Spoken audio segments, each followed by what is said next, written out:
Hello friends, आपका अपने channel लवी classes में एक बार फिर से स्वागत है। और आज इस वीडियो में हम डिस्कस करने वाले हैं इको 13 जो कि बिजनेस एनवायरनमेंट सब्जेक्ट है। इलेक्टिव सब्जेक्ट ये है कॉमर्स स्टूडेंट्स के लिए, तो इसके हम इम्पॉर्टेंट क्वेश्चंस डिस्कस करेंगे। मैं बता दूं कि इसका एग्ज़ाम जो होता है आपका वो 2 आवर्स का होता है और 50 मार्क्स का एग्ज़ाम ये होता है। और इसमें जो है आपको इसकी वेटेज 70% होती है, यानी कि 30% जो मार्क्स होते हैं वो आपके असाइनमेंट के लगते हैं और जो 70 मार्क्स होते हैं वो आपके एग्ज़ाम से जो भी आप थ्योरी में स्कोर करते हैं उसके हिसाब से लगते हैं। तो जैसे 50 मार्क्स का ये पेपर होता है, तो जो आपका ग्रेड कार्ड होता है उसमें 100 मार्क्स में से इसके मार्क्स दिए जाते हैं, मतलब जितना भी आप स्कोर करते हैं उसको डबल कर दिया जाता है। फिर उसके हिसाब से जो है इसको 70% में इसको कन्वर्ट कर लेते हैं, तो इसकी वेटेज जो है 70% है। तो इसके लिए मैं आपको इम्पॉर्टेंट क्वेश्चंस बता देती हूँ। काफ़ी स्टूडेंट्स की रिक्वेस्ट इस सब्जेक्ट को लेकर के आई थी, तो मैंने अपने हिसाब से जो है आपके हर जो इम्पॉर्टेंट क्वेश्चन है उसको करने की कोशिश की है। आप इन क्वेश्चंस को अगर कवर करके जाएंगे तो मैं आपको विश्वास दिलाती हूँ कि बहुत अच्छा स्कोर आप करेंगे। तो देखते हैं फर्स्ट क्वेश्चन क्या है। Discuss the nature and significance of business environment. तो देखिए बिजनेस एनवायरनमेंट सब्जेक्ट है, तो इसमें एक क्वेश्चन तो हर बार बिजनेस एनवायरनमेंट पर आपका आता ही आता है। इसका नेचर कैसा है बिजनेस एनवायरनमेंट का, इसका क्या महत्व है, सिग्निफिकेंस इसकी, and state how environment is affected by business.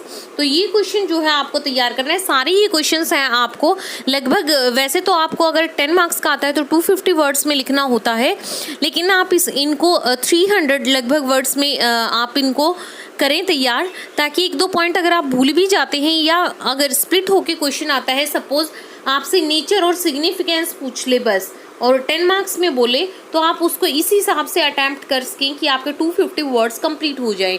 तो आप अच्छे से इनको कवर करें। या फिर अकेले ऐसे भी क्वेश्चन आ सकता है कि state how environment is affected by business.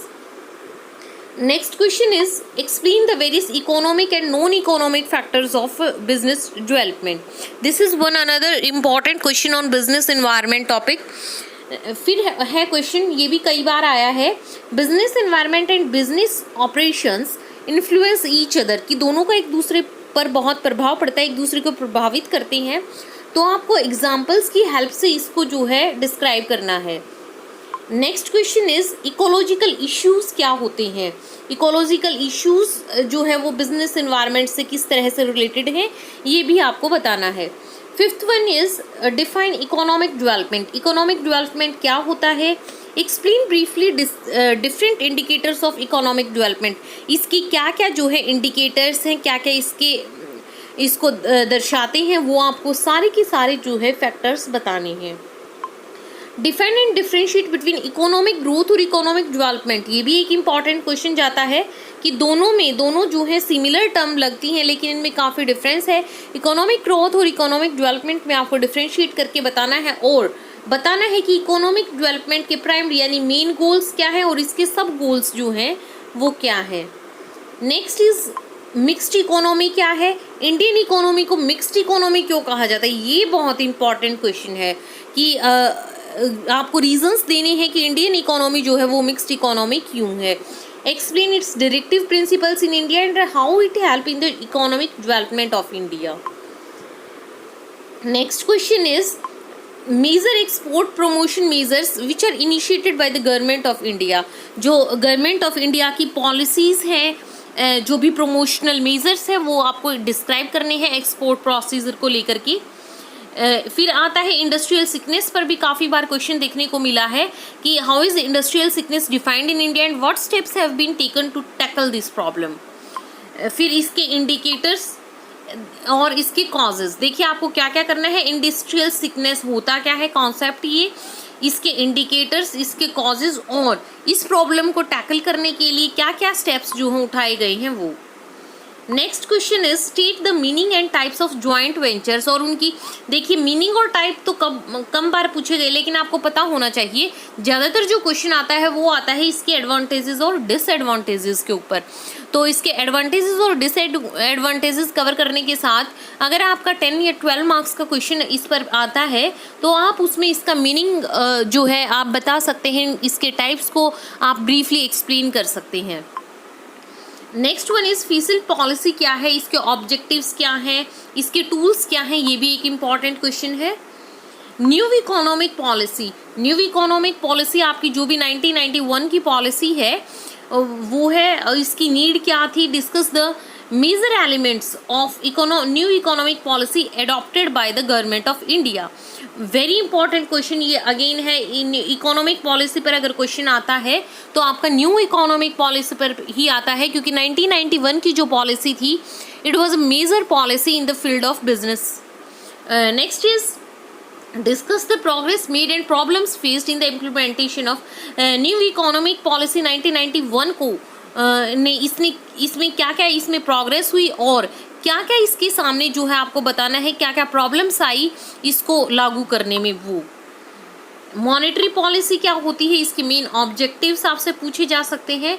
Describe the various instruments of monetary policy in India, ये भी क्वेश्चन आ सकता है। मतलब बहुत ही मैंने most important questions, most selected questions आपके लिए डाले हैं, तो आप केवल इन्हीं क्वेश्चन की प्रिपरेशन करके पेपर में जा सकते हैं। What is economic planning, highlight the major achievements of economic planning in India.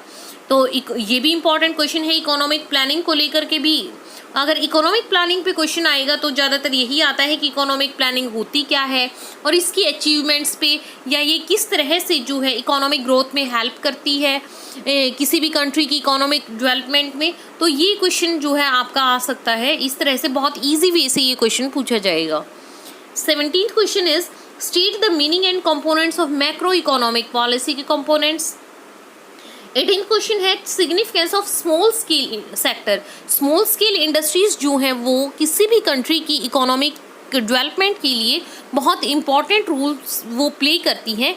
तो इस पर क्वेश्चन बन सकता है कि उनकी क्या सिग्निफिकेंस होती है, उन क्या प्रोमोशनल स्कीम्स या पॉलिसीज़ हैं गवर्नमेंट की that have been adopted for the development of small scale industries.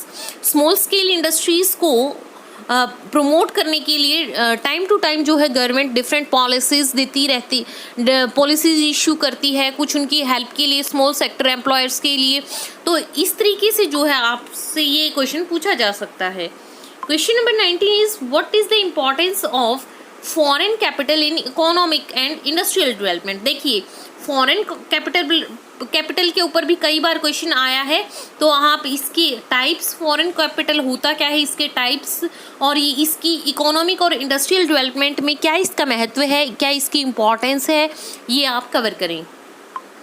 Next question is define the term balance of payment and it's components. और बैलेंस ऑफ पेमेंट्स पर आपका जो है, जो भी कॉमर्स के स्टूडेंट्स हैं इनको तो ये टॉपिक क्लियर होगा सबको। तो बैलेंस ऑफ पेमेंट्स पर भी क्वेश्चन आता है, इसके कंपोनेंट्स, या फिर इस तरह से क्वेश्चन आ जाता है कि करंट अकाउंट और capital account of balance of payments में क्या दोनों, इनकी करंट अकाउंट और कैपिटल अकाउंट में आपको डिफ्रेंशिएट करना, अकेला ये क्वेश्चन भी आ जाता है। Describe the causes of balance of payment deficits and what are the measures adopted to solve the problem of deficit in ये balance of payment deficits पर। तो देखिए balance of payments जो है ये टॉपिक आप अच्छे से कवर करें। Next one is foreign direct investment यानी कि एफडीआई पर आपका शॉर्ट नोट भी आ जाता है और लॉन्ग क्वेश्चन भी आ जाता है। Describe briefly the characteristics of FDI and explain the two forms of portfolio investment in India. तो ये क्वेश्चन आपका आ जाता है। फिर अगर बात करें कंज्यूमर राइट्स की, तो कंज्यूमर प्रोटेक्शन एक्ट 1986 जो है ये आपका वेरी इंपॉर्टेंट टॉपिक बनता है और इसमें से आपको राइट और रिस्पॉन्सिबिलिटीज़ जो हैं इसमें जो भी कंज्यूमर्स की डिफाइन की गई हैं वो आपको पता होनी चाहिए। Next question is what are the main causes of industrial disputes. ये मतलब थोड़े से कम चांसेस है इस क्वेश्चन को आने के, लेकिन जो है अगर आपके पास टाइम है तो आप ये सारे के सारे क्वेश्चंस कवर करके जाएं। लेकिन अगर आपके पास टाइम कम है तो आप इस क्वेश्चन को स्किप भी कर सकते हैं कि मेजर कॉजेज बताइए इंडस्ट्रियल डिस्प्यूट्स किन किन वजह से होती हैं और describe briefly statutory and non statutory measures for resolving them. फिर है आपका वर्ल्ड ट्रेड ऑर्गेनाइजेशन पे क्वेश्चन आता है, WTO क्या है, इसके ऑब्जेक्टिव्स क्या हैं, इसके फंक्शंस क्या क्या हैं, ये भी इंपॉर्टेंट क्वेश्चन है। नेक्स्ट वन इज अब देखिए स्लाइटली उनसे कम इम्पॉर्टेंट क्वेश्चंस हैं जो कुछ अब तक के जो थे 25 questions, these were very very important. तो ये आपको बिल्कुल निश्चित तौर पर हर क्वेश्चन को जो है अच्छे से कवर करना है। और अगर फिर आपके पास टाइम बच जाता है तो आप 26 से लेकर के 30 तक जो क्वेश्चन है आप इनको भी कवर करके जाइएगा। What is Exim bank, export import bank क्या है आपको ये बताना है, इसका रूल क्या है फॉरेन ट्रेड में इंडिया की, और इसकी लैंडिंग प्रोग्राम्स क्या क्या है। Next topic is explain the concept of, देखिए कलेक्टिव बार्गेनिंग का जो कंसेप्ट है ये भी पूछ लेते हैं, इसके कलेक्टिव बार्गेनिंग एग्रीमेंट्स के डिफरेंट टाइप्स और क्या क्या इसके लिए प्री रिक्वायर्ड होती हैं वो। Concept of money supply in India, what instruments of monetary policy are used by RBI, ये भी आपसे पूछा जा सकता है। या यहाँ से एक इम्पॉर्टेंट क्वेश्चन बनता है, explain the mechanism of exchange rate determination, exchange rate determination की आपसे प्रक्रिया पूछी जा सकती है। Discuss the 3 types of rules of RBI के रूल्स, क्योंकि आरबीआई जो है एक बहुत इंपॉर्टेंट इंस्टीट्यूट है जो कि फाइनेंशियल एक्टिविटीज़ को और इकोनॉमिक डेवलपमेंट को नियंत्रित करता है, रेगुलेट करता है। तो आरबीआई की फंक्शंस आपको पता होनी चाहिए, क्या क्या रूल ये प्ले करता है। Last important question that for this subject is what do you mean by globalization, वैश्वीकरण का आपको मतलब बताना है। वेरियस कंपोनेंट्स इसके क्या क्या हैं, मेरिट्स जो हैं इसके मतलब एडवांटेजेस जो हैं ग्लोबलाइजेशन की from the point of view of India's economic development, वो आपको बतानी है।